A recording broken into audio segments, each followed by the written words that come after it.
Hey guys, Mile High back here with another video.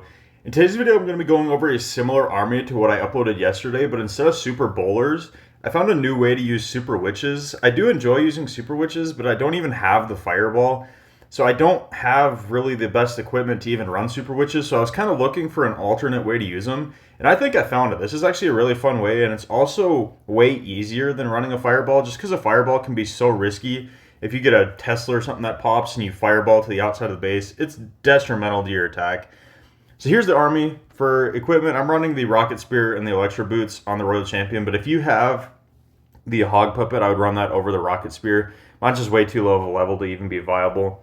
For the Queen, we're using Giant Arrow and Healer Puppet. For the Warden, we are using the Eternal Tome and the Rage Gem. And then for King, Earthquake Boots and Spiky Ball. So without wasting any time, let's hop right into the first attack.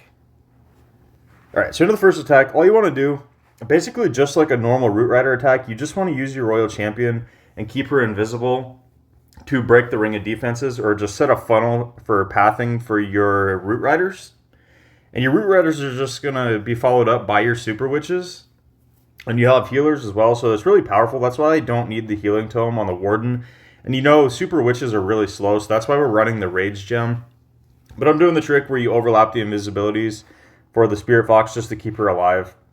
Just because the timing is so much harder now, you're going to lose her if you try to go into the middle of the base and just rely on her cycles. So we're doing the overlap trick. If you guys don't know what that is, go watch Shot Clash of Clans. He has a guide on it. I'm not going to go too in-depth on it, just because it's pretty simple. You're just dropping back to back, and then you're waiting after the second one for your Spirit Fox time to run out. So you're not using the full time on the Spirit Fox, but you're still using like half to 3/4 of it, so she actually can stay alive, and then you can use her for the rest of the attack. As you see here, she's still almost above 3/4 health, I would say, around there. So we're going to recall out the Royal Champion. You see, we took out the whole top side of the base defense-wise. So we're just going to Queen Giant, Arrow, and Siege Barracks over here from the right side. And they'll walk down and clear all this junk buildings here for the funnel. And then we'll just spam in our Root Riders with our Super Witches. Get your Test Loons down with your healers. Drop all your heroes in there as well. And we didn't get a very good funnel set here. My Queen kind of got stuck on something and got distracted, so I really didn't get the funnel set. So my King actually wandered to the outside, which isn't ideal, but it isn't the end of the world. But for situations like this is why I like the Rocket Spear on the Royal Champion, because you see here she's sniping the Town Hall from over here, and then I don't have to have all my troops go in there. Some of them did start pathing there, but it's alright. So our King ability kind of gets wasted at the bottom because he walked around the outside, and he's actually stuck on the clan castle. That's what he died from, was headhunters. And then you have these super barbs to just start trimming the outside. And you see here I'm dropping them up at the top because it's the farthest away from where my troops are pathing, just to save time, because as you guys know, the Super Witches are slow. And that's why we have a bunch of Valkyries coming out of our Siege Barracks, because look how fast these Valkyries move around the outside and clear all those defenses. Keeps all of our Super Witches and our Root Riders in the base. And you see up here, we cleared this entire backside of the base with these super barbs, which is really nice. So that really speeds up the attack. We had plenty of time to spare on this one. All we have left is 2 storages and the enemy minion prince, which is kind of annoying because it does actually kill my Royal Champion. But it's not going to matter. We still have all of our Super Witches alive. Queen's still full health. Warden's up. Our Apprentice Warden was still up. Pretty well crushed. So we're going to hop into another replay. All right, on to the second attack. Same thing, just going to use the Royal Champion to try to break the ring of defenses, just keeping her invisible. You'll drop back-to-back invis spells, and then after the second one, let the Spirit Fox cycle run out. So I'm dropping the invises on 7. The first invis rather on 7. These ones are just back-to-back just to keep the Fox and the Royal Champion invisible. Make sure you're dropping your invisibility spells to keep your Fox invisible as well, because sometimes the Fox just randomly wanders off and gets hit by stuff and ends up dying. It's actually really annoying. It's going to be kind of tough here to keep her alive because we have the Poison Spell Tower hitting her, and she ran into some Giant Bombs. But we should still be able to get some cycles out of it at least. We're going to get the Fire Spitter, and we're going to get the Multi-Archer Tower, which is nice. And you see our Royal Champion is deep into the base. And yeah, the Giga Bomb's definitely going to kill the Fox. So we did lose the Fox on this one, which isn't the end of the world, but it is nice to have her. We'll just try to get this Scatter Shot, and we might actually be able to get this Multi-Inferno as well. And we do, so we recall her out. A really nice setup there. So as you see, we're going to drop our Queen, giant arrow through the base. It's really nice to have that just in case there's invis towers. So you see our P.E.K.K.A.s actually go down this time, and they're actually going to start getting the funnel set so we don't lose our king to the outside of the base, which is really nice. So this one is executed a lot better than the last one pathing-wise. Pull a clan castle. Ice golems are so annoying to deal with. Basically, everybody's running them. But you see here, we have our 3 healers from our army, and we have our healers from our healer puppet as well. Some of them transferred to the inside. So nothing in the core is going to die. We have tons of healing in there. You see here, our P.E.K.K.A.s and all of our wizards from our siege barracks, as well as our queen, pretty much all still alive here at the bottom, taking no damage.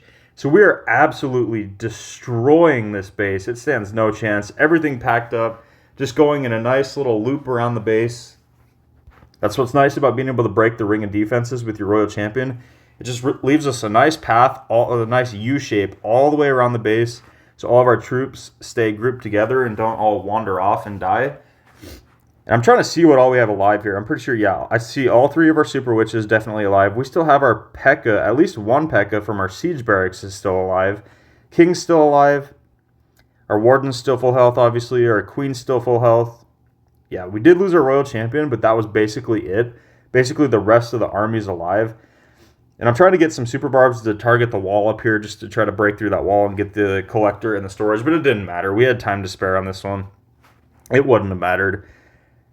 But you see, they're going to break through the wall. We still have most of our pets even alive. Yeah, this was absolutely overkill crushed.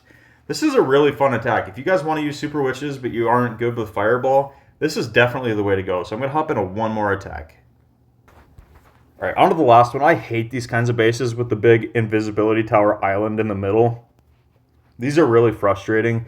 This is one base I've kind of been struggling with a little bit with this, is these types of bases, but we still will 3-star it. It's just not going to be completely overkilled. I still haven't really figured out how to go about attacking these. So right now I'm just charging into the bottom because we have the monolith down here as well as both fire spitters and 2 of the ricochet cannons. So there is a lot of value down here to be had with the Royal Champion. We're definitely not going to get both fire spitters. She's going to go one way or the other. We're at least going to get one of them. She's going to path up now, which will get the Expo, and we should get that multi-inferno, which is pretty nice. Hopefully she can make it that far anyway. I don't remember exactly what happens. But we're keeping her invisible, trying to keep our fox alive, and for some reason the fox sits just outside the range there and ends up dying. And then the clan castle pulls, and it pulls our RC into the middle, so our fox really sold the attack there. That's probably why this one ended up being so close. I forgot that happened. Yeah, the fox sold, so we didn't get nearly as much value as we should have. We should have got that multi-inferno. So now I'm trying to think on the fly here, because we didn't break the ring as well as I would like to. So we're just going to go in from the bottom here. Looking at it in hindsight, I probably should have went in from the left side over here, but it's not going to matter. We end up pulling the ice golem out and dealing with it out here, which is actually nice. And we are coming in behind that fire spitter. That's why I chose to come in from this side now that I see it. Yeah, we wanted to come in behind that fire spitter because we did not want to fight that. We dropped the queen, giant arrow, and the siege barracks up at the top now to start setting the funnel. And I think after watching this again, that might have been a little bit early, but I didn't want to wait too much longer just because, as I said, the Super Witches can be slow and you can run into some time issues. And a Royal Champion jumps the wall and then triggers the invis again, which is already back, which kind of sucks. It is what it is, but ideally, at the beginning, if my fox would have stayed invisible, I wouldn't have pulled the clan castle, and then my Royal Champion wouldn't have went to the middle. So I would have not triggered that invis with the Royal Champion at the beginning, and I would have been able to trigger it with the Queen's Giant Arrow, and then I wouldn't have had to deal with the invis tower. There's just a lot of mistakes in this, and a couple unlucky breaks, but I'm going to show you, even if you guys make mistakes, it is still really powerful. And even here, our Super Witches didn't even stay with our Root Riders. Everything kind of spread out and split up because that invis tower really screwed me up. But we're using the Super Barbs on the outside to start trimming the defenses. Got the Queen still alive at the top. All of our Valkyries coming in from the Siege Barracks are still full health. We have a big boy tanking for them. As you see, they're all full health, so it's not as close as it looked. Our Phoenix is still up. Warden's still up. We still have some Super Barbs alive. It was definitely closer than the other attacks, but it was still a pretty comfortable 3-star. Not completely overkill, but this is one of my favorite armies I've found. Again, a fun way to use Super Witches if you don't have the Fireball at high level, or in my case, I don't even have the Fireball at all. Because like I said, I quit playing for like a year, and of course, when I wasn't playing was when the equipment update came out, so I'm way behind on my equipment. So pretty much all I have is the Rocket Spear and the Electro Boots and the Royal Champion, other than her, original OG equipment. Then I've got the Queen's equipment maxed out, the Healer Puppet, and the Giant Arrow, but I usually only have 1 or 2 things for each hero. I don't even have a bunch of them unlocked. Like, I don't even have the Giant Gauntlet or anything for the King either. So let me know in the comments if you guys would like me to take this into Legend League. I'm definitely open to taking this into Legend League if you guys want to see that. Let me know in the comments if you guys try this out and how it works for you guys. Drop a like if you guys enjoyed. I'll catch you guys next time.